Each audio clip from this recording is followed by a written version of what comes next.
మానవుడి తప్పిదమో లేదంటే ప్రకృతి వైపరీత్యమో ఏది ఏమైనా గాని రాయల చెరువును నీటి చుక్కలేని రాళ్ల చెరువుగా మార్చింది ఒకే ఒక్క వేకువజాము. తిరుపతి జిల్లా కేవీపీపురం మండలంలో ఉన్న రాయల చెరువుకు గండిపడి చెరువంతా నీటి చుక్క లేక పూర్తిగా ఖాళీ అయిన విషయం మనందరికీ తెలిసిందే. చెరువులో చుక్క నీరు లేకుండా బయటకు వచ్చేసిందని స్థానిక రైతులు ఆవేదన చెందుతున్నారు. దాదాపు 80 MCFTల నీరు వృధా అయినట్లు అధికారులు చెబుతున్నారు.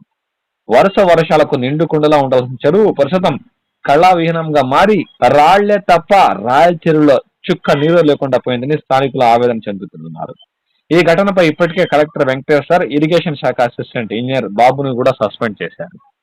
ఇలాంటి సంఘటనలు మళ్లీ పునరావృతం కాకుండా చూసుకోవాలని అధికార వర్గాలకు ఆయన సూచించారు.